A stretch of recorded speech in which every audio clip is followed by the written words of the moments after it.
अस्सलाम वालेकुम स्टूडेंट्स, कैसे हैं आप लोग? ठीक ठाक हैं?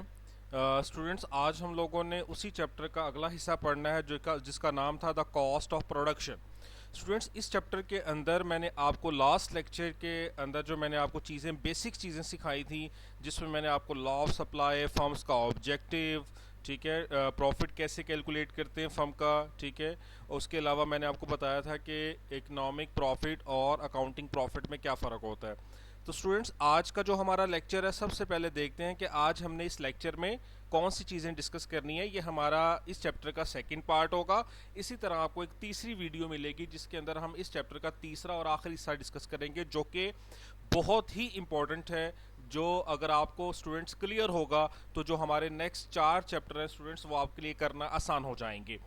तो आज के जो हमारे टॉपिक्स हैं स्टूडेंट्स, सबसे पहले हम उनको देखते हैं। सबसे पहले आज हम सीखेंगे analysis of firms output. Output students production को भी कहते हैं, कि जो फर्म है उसकी प्रोडक्शन के कंसेप्ट्स पढ़ेंगे। 3 तरह के कंसेप्ट्स होते हैं स्टूडेंट्स। टोटल प्रोडक्शन के बारे में पढ़ेंगे, वो क्या होती है, एवरेज प्रोडक्शन के बारे में पढ़ेंगे, मार्जिनल प्रोडक्शन के बारे में पढ़ेंगे, और उसके बाद फिर एक प्रॉपर्टी यूज़ करेंगे, डिमिनिशिंग मार्जिनल प्रोडक्ट। और इस प्रॉपर्टी को इस्तेमाल करते हुए फिर हम एक टेबल बनाएंगे, स्केड्यूल बनाएंगे, और उस स्केड्यूल से हम एक डायग्राम ड्रॉ करेंगे। तो आज के जो हमारे टॉपिक्स हैं स्टूडेंट्स, आपको नज़र आ रहा होगा कि ये ज़्यादातर चीज़ें प्रोडक्शन से रिलेटेड हैं। तो आज के इस लेक्चर में हम प्रोडक्शन से रिलेटेड चीज़ों को डिस्कस करेंगे। स्टूडेंट्स, कहा यह जाता है कि जब भी कोई फर्म किसी आउटपुट को प्रोड्यूस करती है, तो आप ये जानते हैं कि आउटपुट को प्रोड्यूस करने के लिए हमें इनपुट्स लगाना पड़ते हैं, यानी हमें रॉ मटेरियल लगाना पड़ता है, ठीक है, हमें लेबर्स को हायर करना पड़ता है, हमें मशीनरी परचेज करना पड़ती है, या इसके अलावा बेशुमार ऐसे इनपुट्स हैं जिनको इस्तेमाल करके कोई भी फर्म जो है वो आउटपुट को प्रोड्यूस करती है। अब क्या ये इनपुट्स हमें फ्री में मिलते हैं? तो ऐसा नहीं है। मैंने आपको प्रीवियस लेक्चर के अंदर यही बताया था कि किसी भी फर्म को इनपुट्स को हायर करना पड़ता है या बाय करना पड़ता है, और उसके बदले में एक फर्म कॉस्ट बेयर करती है। इसका मतलब क्या हो गया स्टूडेंट्स, कि जब भी कोई फर्म आउटपुट प्रोड्यूस करेगी तो उसे कॉस्ट बेयर करना पड़ती है, जो इनपुट्स की शक्ल में होगी। तो हम यहां से ये पढ़ सकते हैं कि इनपुट्स और यानी जो वो कॉस्ट जो हमने इनपुट्स पे लगाई है वो, और प्रोडक्शन के अंदर एक लिंक मौजूद है। तो आज के इस लेक्चर के अंदर हमने यहां से 2 पॉइंट्स निकालने हैं कि जो कॉस्ट और प्रोडक्शन के दरमियान में एक ताल्लुक है, उसको हमने डिस्कस करना है। तो आज के लेक्चर में मैं आपको प्रोडक्शन के बारे में बताऊंगा, और नेक्स्ट लेक्चर में फिर हम कॉस्ट के बारे में पढ़ेंगे, जो कि हमारे इस चैप्टर का आखिरी टॉपिक होगा। तो मैं आपको थोड़ा सा अभी तक रिवाइज करवा देता हूं स्टूडेंट्स। मैंने आपको ये बताया है कि जब भी कोई फर्म आउटपुट प्रोड्यूस करती है तो वो इनपुट्स लगाकर आउटपुट प्रोड्यूस करती है। तो इनपुट्स को जब हम बाय या हायर करते हैं तो कोई भी फर्म कॉस्ट बेयर करती है। इसका मतलब ये है कि कॉस्ट और आउटपुट का आपस में एक ताल्लुक है, एक लिंक है। वो क्या है, वही आज हमने डिस्कस करना है। तो आज की इस वीडियो में मैं सिर्फ आपको प्रोडक्शन के बारे में बताऊंगा, और नेक्स्ट लेक्चर में फिर हम कॉस्ट के बारे में पढ़ेंगे, ठीक है स्टूडेंट्स, जो कि बहुत इंपॉर्टेंट होगा। और उससे आगे फिर हम इंशाल्लाह जो हमारे मार्केट का टॉपिक स्टार्ट होने जा रहा है वो आपके लिए बहुत इंपॉर्टेंट है। तो आपने इन वीडियोस को स्टूडेंट्स ध्यान से सुनना है। तो स्टूडेंट्स, स्टार्ट करते हैं। Analysis of firms output. Output याद रखना है, प्रोडक्शन को कहते हैं। तो 3 तरह के कंसेप्ट्स हैं स्टूडेंट्स प्रोडक्शन से रिलेटेड। हम उनको वन बाय वन डिस्कस करेंगे, एग्जांपल्स के साथ मैं आपको समझाऊंगा। अगर फिर भी आपको प्रॉब्लम हो तो आप मेरे साथ शेयर कर सकते हैं स्टूडेंट्स। तो 3 तरह के कंसेप्ट्स हैं स्टूडेंट्स, पहले उनके नाम पढ़ते हैं। नंबर 1 पे टोटल प्रोडक्शन, नंबर 2 पे एवरेज प्रोडक्शन, नंबर 3 पे मार्जिनल प्रोडक्शन। ठीक है स्टूडेंट्स, अगर टोटल प्रोडक्ट या एवरेज प्रोडक्ट या मार्जिनल प्रोडक्ट सिर्फ लिखा हो तो फिर भी ये यही होता है, या आपने कंफ्यूज नहीं होना इस हवाले से। तो स्टूडेंट्स, पहले नंबर पे पढ़ते हैं टोटल प्रोडक्शन या टोटल आउटपुट के बारे में। तो पहले मैं आपको इसकी डेफिनेशन पढ़ाता हूं, उसके बाद मैं आपको इसको एक्सप्लेन करता हूं विद एग्जांपल। तो इसकी डेफिनेशन है, a firm produces a certain quantity of output employing certain units of a factor of production at a given time. Students, वो ये कहता है कि एक फर्म किसी भी चीज की जो खास मिकदार प्रोड्यूस करती है वहां पर मखसूस यूनिट्स ऑफ फैक्टर्स को लगाकर। अब यहां पर बहुत इंपॉर्टेंट चीज है स्टूडेंट्स जो आपके लिए सीखना नहायत जरूरी है, वो ये है कि जो फैक्टर ऑफ प्रोडक्शन है स्टूडेंट्स वो चार होते हैं, याद रखना आपने। Land, labour, capital and management, या जिसको ऑर्गेनाइजेशन भी कहते हैं। ये वो चार फैक्टर होते हैं जिनको लगाकर कोई भी फर्म्स आउटपुट को प्रोड्यूस करती है। लेकिन जब स्टूडेंट्स हम इनको डिस्कस करते हैं तो हम शॉर्ट रन एनालिसिस करते हैं। तो शॉर्ट रन एनालिसिस के अंदर हम अज्यूम करते हैं कि लैंड, कैपिटल और मैनेजमेंट चेंज नहीं होगी, वो फिक्स रहेगी। ठीक है, यानी जिस जगह पर फैक्ट्री है उसका एरिया चेंज नहीं होगा, जितना फर्म कैपिटल लगा रही है वो चेंज नहीं होगा, मैनेजमेंट चेंज नहीं होगी। सिर्फ यहां पर शॉर्ट रन एनालिसिस के अंदर जो चेंज होने वाला फैक्टर है वो सिर्फ लेबर है, जिसको हम वर्कर भी कहते हैं। तो याद रखना आपने चार तरह के फैक्टर्स होते हैं, मैं दोबारा बताता हूं। Land, labour, capital and organisation, these are the factors of production जिनको लगाकर कोई भी फर्म्स किसी भी आउटपुट को प्रोड्यूस करती है। तो लॉन्ग रन के अंदर ये चारों वो काम कर रहे होते हैं, चारों वेरिएबल होते हैं। ठीक है, लेकिन क्योंकि हम ये जो पढ़ते हैं ये हम शॉर्ट रन एनालिसिस करते हैं, तो शॉर्ट रन एनालिसिस के अंदर हमेशा हम ये अज्यूम करते हैं कि हमारे तीन फैक्टर कांस्टेंट रहेंगे, फिक्स रहेंगे, और सिर्फ एक ही फैक्टर काम करेगा और वो लेबर यानी वर्कर है। तो यहां पर जो फैक्टर ऑफ प्रोडक्शन आपको डेफिनेशन में नजर आ रहा है स्टूडेंट्स, ये लेबर की तरफ इशारा है, ये वर्कर की तरफ इशारा है, ये आपने याद रखना है। तो अब मैं ये डेफिनेशन दोबारा पढ़ता हूं और फिर उसको समझाता हूं कि इसमें क्या लिखा हुआ है। A firm produces a certain quantity of output, एक फर्म जो मखसूस चीजों की मिकदार को हासिल करती है। कहां से हासिल करती है? इंप्लाइंग, लगाकर, certain units of factor of production यानी मखसूस लेबर को लगाकर जो मखसूस पैदावार हासिल करती है एट अ गिवन टाइम, एक मखसूस वक्त में, वो उस फर्म की टोटल प्रोडक्शन कहलाती है। For example, a firm produces 1000 shirts, एक फर्म जो है वो 1000 शर्ट्स प्रोड्यूस करती है by employing 10 units of labour, 10 labour को लगाकर। This 1000 shirts are the total production of a firm. तो हम ये कह सकते हैं कि 10 लेबर ने मिलकर वो जो 1000 शर्ट्स प्रोड्यूस की हैं वो उस फर्म की टोटल प्रोडक्शन कहलाएगी। स्टूडेंट्स, आपको उम्मीद करता हूं कि क्लियर हो गया होगा। फॉर एग्जांपल, मैं और एग्जांपल भी आपको बताता हूं। फर्स्ट करेंगे, एक फैक्ट्री के अंदर स्टूडेंट्स 20 लेबर काम कर रहे हैं, टोटल जो है टोटल 20 लेबर काम कर रहे हैं, और 20 लेबर ने मिलकर 10,000 बैग सीमेंट के प्रोड्यूस किए हैं, वो बनाए हैं। तो हम ये कह सकते हैं कि वो जो 10,000 सीमेंट्स के बैग प्रोड्यूस किए हैं वो उस फर्म की टोटल प्रोडक्शन कहलाएगी। अब इसको स्टूडेंट्स मैं और आसान करके आपको बताता हूं कि वो कहना ये चाह रहा है कि किसी भी फर्म के अंदर जितनी लेबर काम कर रही होती है, तो हम किसी को स्पेसिफिक नहीं कर सकते ना, हर फर्म के अंदर डिफरेंट नंबर ऑफ लेबर्स होंगे ना, तो इसीलिए उसने सर्टेन यूनिट्स ऑफ लेबर का वर्ड यूज किया है। तो वो कहता है कि एक फर्म के अंदर जितनी भी लेबर काम कर रही है, तमाम लेबर्स की जो प्रोडक्शन होगी, ठीक है, वो उस फर्म की अगर उसको जमा कर दिया जाए तो वो उस फर्म की टोटल प्रोडक्शन कहलाएगी। ठीक है स्टूडेंट्स, एक और एग्जांपल देता हूं। फर्ज करें कि एक फैक्ट्री है जिसके अंदर टोटल 50 लेबर काम कर रही है, और वो जो फैक्ट्री है वो शुगर प्रोडक्शन करती है। तो 50 लेबर ने मिलकर 50,000 बैग्स प्रोड्यूस किए शुगर के। तो हम ये कह सकते हैं कि जो 50,000 बैग्स ऑफ शुगर हैं, ठीक है, वो बेसिकली उस फर्म की टोटल प्रोडक्शन कहलाएगी। तो उम्मीद करता हूं कि स्टूडेंट्स आपको पहला पॉइंट क्लियर हो गया, टोटल प्रोडक्शन या टोटल आउटपुट।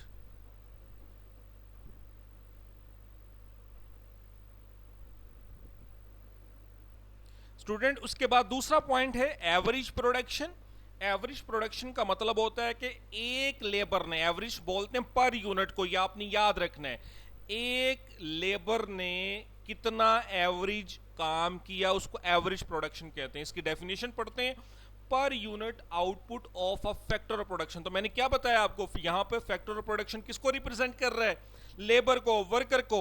तो एक लेबर की जो एवरेज पर यूनिट प्रोडक्शन है, फीकस जो उसका आउटपुट है, वो उस फर्म की क्या कहलाएगी? एवरेज प्रोडक्शन या एवरेज प्रोडक्ट। एवरेज प्रोडक्ट को कैलकुलेट करने का फार्मूला क्या होता है? बहुत आसान है। टोटल आउटपुट यानी total production divide by units of factor यानी नंबर ऑफ वर्कर या नंबर ऑफ लेबर।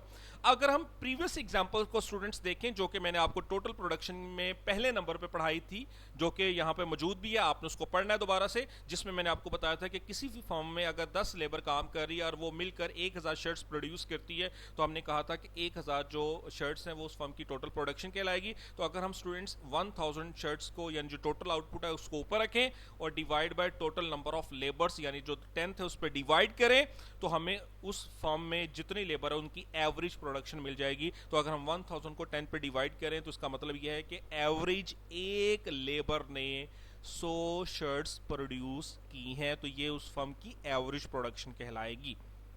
स्टूडेंट तीसरे नंबर पे है मार्जिनल प्रोडक्शन। बहुत बहुत इंपॉर्टेंट है और हमारा सारा जो आउटपुट होता है वो इसी पर बेस करता है। ये बहुत इंपॉर्टेंट है स्टूडेंट्स। मार्जिनल का जो वर्ड है वो इकोनॉमिक्स की जिस भी थ्योरी में आता है, जिस भी लॉ में आता है, वो बहुत इंपॉर्टेंट होता है। तो आपने इसको ध्यान से समझना है। जो हमने अभी प्रोडक्शन फंक्शन बनाना है, जो टोटल प्रोडक्शन हमने बनानी है, वो भी इसी की मदद से बनेगी स्टूडेंट्स। आपने इसको ध्यान से समझना है। तो सबसे पहले इसकी डेफिनेशन समझते हैं। The increase in total product by employing an additional unit of a factor is called marginal product. वो ये कहता है स्टूडेंट्स कि जो हमारा एक नया लेबर लगाकर, मैंने अभी आपको बताया कि जब भी मैं यूनिट्स ऑफ फैक्टर का वर्ड यूज करूंगा that mean units of labour, तो वो कहता है कि एक नया लेबर लगाकर जो आपकी टोटल प्रोडक्शन में मजीद इजाफा होता है, उसमें जो इंक्रीजमेंट आती है, वो बेसिकली जो उसका डिफरेंस होगा, ठीक है, वो जो इजाफा उसमें हुआ है वो मार्जिनल प्रोडक्ट कहलाएगी। इसको और आसान अल्फाज में मैं बयान कर सकता हूँ। मैंने एक और डेफिनेशन भी आपके लिए बनाई है ताकि आपको समझना आसान हो जाए, और वो ये है the separate production of every labour is called marginal production. के हर लेबर की जो अलग अलग पैदावार होगी वो मार्जिनल प्रोडक्शन कहलाती है। स्टूडेंट्स मैं आपको अभी फार्मूला भी सब बताता हूँ और एग्जांपल्स के साथ भी समझाऊंगा, इसको आपने याद रखेंगे। स्टूडेंट्स आपको मैं जरा प्रीवियस एग्जांपल से याद करवाता हूँ जिसमें मैंने आपको कहा कि किसी भी फॉर्म में 10 लेबर काम कर रही है वो 1000 शर्ट्स प्रोड्यूस करती है। तो अगर 1000 प्रोडक्शन है स्टूडेंट शर्ट्स की, वो 10 लेबर ने बनाई है। हो सकता है कि उसमें से एक लेबर ने 50 शर्ट्स बनाई हो, एक ने 70 बनाई हो, एक ने 100 बनाई हो, एक ने 20 बनाई हो, एक ने जो है ना वो 40 बनाई हो। तो जब हमने 10 का टोटल किया तो 1000 आ गया, तो 1000 जो है ना वो टोटल प्रोडक्शन होगी। लेकिन अगर हम देखना चाहते हैं कि जो 10 लेबर है उसमें मिस्टर ए ने कितना प्रोड्यूस किया, मिस्टर बी ने कितना प्रोड्यूस किया, मिस्टर सी ने, उनको सेपरेट देखना चाहते हैं, हर लेबर की अलग अलग पैदावार को देखना चाहते हैं, तो वो उस फॉर्म की मार्जिनल प्रोडक्शन कहलाएगी। और इसको कैलकुलेट करने का फार्मूला स्टूडेंट्स होता है चेंज इन टोटल प्रोडक्ट। ये जो आपको डेल्टा नजर आ रहा है स्टूडेंट्स, ये चेंज को के लिए यूज होता है, यानी चेंज इन टोटल प्रोडक्ट, यानी आपकी टोटल प्रोडक्शन में जो चेंज आई उसको ऊपर रखें और divide by change in units of factor, और जो यूनिट्स ऑफ फैक्टर में चेंज आई उस पर डिवाइड कर दें तो हम मार्जिनल प्रोडक्ट कैलकुलेट कर सकते हैं। स्टूडेंट्स मैं आपको एक और एग्जाम्पल से इसको समझाता हूँ।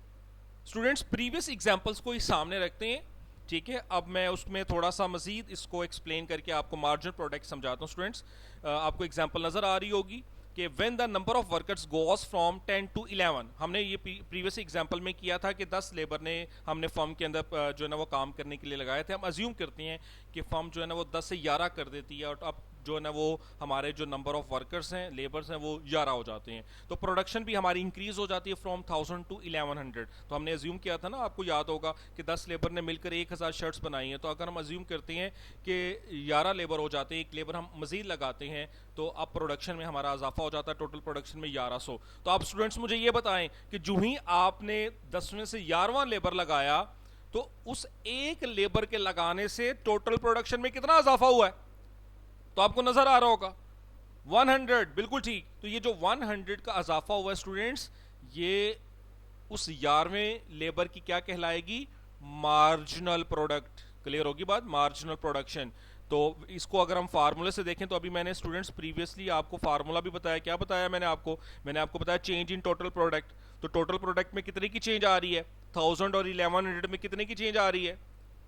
100 की। तो 100 को ऊपर रखें और डिवाइड बाय मैंने आपको बताया चेंज इन लेबर, ठीक है, यानी चेंज इन फैक्टर जिसको मैंने कहा लेबर ही कहते हैं। तो 10 और 11 में कितने की चेंज आई? 1 की। तो 100 को डिवाइड बाय 1 करेंगे तो अगर डिनोमिनेटर में 1 आ रहा है तो स्टूडेंट्स उसको हम इग्नोर कर देते हैं, तो उसका मतलब है कि हमारी जो मार्जिनल प्रोडक्ट है वो 100 होगी। तो आपको क्लियर हो गया होगा स्टूडेंट्स कि एक नया लेबर लगाने से आपकी जो टोटल प्रोडक्शन में इजाफा होता है उसको मार्जिनल प्रोडक्ट कहते हैं। ये भी मैंने आपको बताया और बिल्कुल आसान करके भी बताया कि अगर हम हर लेबर की सेपरेट प्रोडक्शन को देखना चाहते हैं कि उसने ओरिजिनली कितना काम किया, सेपरेट कितना काम किया, ठीक है, तो वो उस फर्म की मार्जिनल प्रोडक्ट कहलाएगी। स्टूडेंट्स इसका आना आपको बहुत ज़रूरी है।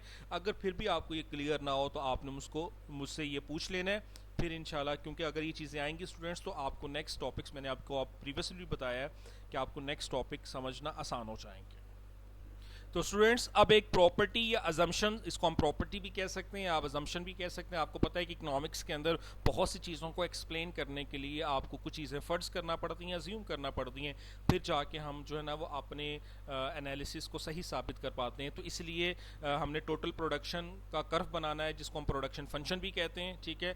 तो उसका कर्व बनाने के लिए हमें यहाँ पे एक प्रॉपर्टी का सहारा लेना पड़ेगा और वो ये कहते हैं कि जी अगर आपने प्रोडक्शन फंक्शन बनाना है तो आपको एक अज्यूम करना पड़ेगा कि जो आपकी मार्जिनल प्रोडक्ट है वो डिक्लाइन करेगी, डिमिनिश करेगी। तो डिमिनिश का मतलब क्या होता है? कम होना।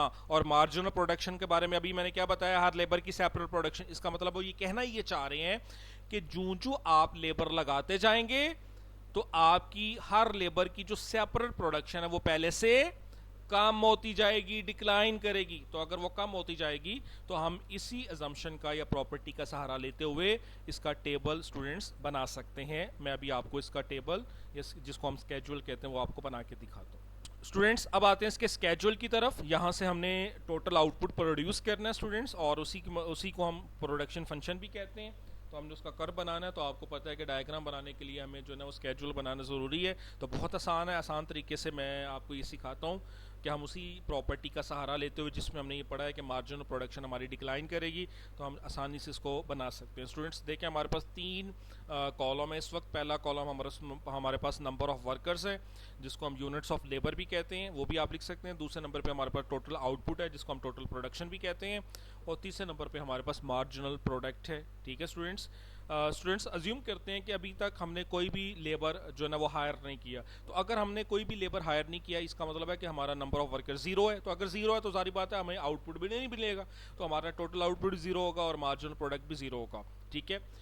उसके बाद हम अज्यूम करते हैं कि फॉर्म में हमने पहला लेबर हायर किया। जो ही हमने पहला लेबर हायर किया तो स्टूडेंट्स सबसे पहले आपने मार्जिनल प्रोडक्ट को देखते जाना है। अगर मार्जिनल प्रोडक्ट आपको बनाना आ जाएगी, हम उस प्रॉपर्टी का सहारा लेते हुए जो अभी मैंने आपको बताया, तो मार्जिनल प्रोडक्ट आ जाएगी तो आप टोटल प्रोडक्ट भी आसानी से बना सकते हैं। तो जो ही हमने पहला लेबर स्टूडेंट्स हायर किया, तो अगर आप देखें तो हम अज्यूम करते हैं कि पहले लेबर ने 50 शर्ट्स बनाई। हम अज्यूम कर लेते हैं कि फॉर्म में जो है ना वो शर्ट्स को हम प्रोड्यूस कर रहे हैं। तो पहले लेबर ने 50 शर्ट्स बनाई, ठीक है। फिर हमने प्रॉपर्टी में ये पढ़ा है कि जूं हम लेबर लगाते जाएंगे उनकी मार्जिनल प्रोडक्ट डिमिनिश करेगी, ठीक है। जो ही हमने दूसरा लेबर लगाया उसने पहले से कम प्रोडक्शन हमें दी, तो उसने हमें 40 शर्ट्स बना के दी, ठीक है। और अगर हम स्टूडेंट्स इन दोनों की टोटल प्रोडक्शन कैलकुलेट करना चाहते हैं या टोटल आउटपुट कैलकुलेट करना चाहते हैं तो बहुत आसान है। तो आप पहले और दूसरे दोनों की प्रोडक्शन को ऐड कर दें। तो अगर स्टूडेंट्स 50 और 40 को ऐड करेंगे तो 90 आ गया। तो अगर आप देखें टोटल आउटपुट जो है ना वो हम देखना चाहते हैं कि 2 लेबर्स की टोटल प्रोडक्शन कितनी है, तो वो 90 आ जाएगी। हमने कैसे 90 बनाया, हमने 50 जो पहले लेबर की प्रोडक्शन है सेपरेट और जो दूसरे लेबर की प्रोडक्शन उसको ऐड कर दिया। उसके बाद जो ही स्टूडेंट्स हमने तीसरा लेबर लगाया तो उसकी मार्जिनल प्रोडक्शन और कम हो गई। हम अज्यूम करते हैं कि उसने 30 यूनिट्स प्रोड्यूस किए। तो अगर हम देखना चाहते हैं तीनों ने मिलकर कितने किए, तो हम 90 में मजीद 30 ऐड कर देंगे तो 120 हो गया। तो इसका टोटल आउटपुट का मतलब है कि तीनों ने मिलकर 120 यूनिट बनाए। सेपरेट देखना चाहते हैं तो पहले के 50 हैं, दूसरे के 40 हैं और तीसरे के 30 हैं। फिर उसी प्रॉपर्टी का सहारा लेते हैं जिसमें हमने पढ़ा है कि मार्जिनल प्रोडक्ट डिक्लाइन करेगी। जो ही चौथा लेबर लगाया हमने तो हमारी मार्जिनल प्रोडक्शन और कम होगी, वो 20 होगी। और अगर हम टोटल आउटपुट चारों का देखना चाहते हैं तो हम 120 में 20 और ऐड कर देंगे तो 140 आ गया। और पांचवा लेबर हमने हायर करते हैं तो उसकी मार्जिनल प्रोडक्ट और कम हो जाती है, अज्यूम करते हैं कि वो 10 हो जाती है। और स्टूडेंट्स अगर हम पांचों का टोटल आउटपुट देखना चाहते हैं तो 140 में 10 को ऐड करेंगे तो 150 आ गया। तो यह हमारे लिए बनाना बहुत आसान हो गया। हमने कैसे बनाया मैं एक दोबारा बताता हूँ स्टूडेंट्स। हमने एक प्रॉपर्टी का सहारा लिया जिसमें हमने ये पढ़ा कि हम जो लेबर लगाते जाएंगे मार्जिनल प्रोडक्शन हमारी डिमिनिश होती जाएगी। तो आप लेबर को नंबर ऑफ वर्कर्स हायर करते जा रहे हैं स्टूडेंट्स, और मार्जिनल प्रोडक्शन जो है ना वो कम होती जा रही है। इसका मतलब ये है कि हर आने वाला लेबर आपको पहले से कम चीज़ें बना के देगा। तो ज़ीरो पे हमने मार्जिनल प्रोडक्ट ज़ीरो है, ज़ाहिर बात अभी अगर कोई लेबर ही नहीं हायर किया तो ज़ीरो होगी। पहला लेबर हायर किया तो 50, दूसरा हायर किया तो उसने 40 की प्रोडक्शन हमें दी अलग-अलग स्टूडेंट्स, तीसरा हायर किया तो उसने 30 की प्रोडक्शन, चौथा हायर किया तो 20 की प्रोडक्शन, पांचवा हायर किया तो 10। इस तरह कोई भी आप वैल्यूज़ लेकर इसको बना सकते हैं स्टूडेंट्स। आप खुद से भी ये टेबल बना सकते हैं, जैसे मैंने 50, 40, 30, 20, 10 बनाया। आप यहाँ पे स्टूडेंट्स 10, 8, 6, 4, 2 वो बना सकते हैं, ठीक है स्टूडेंट्स।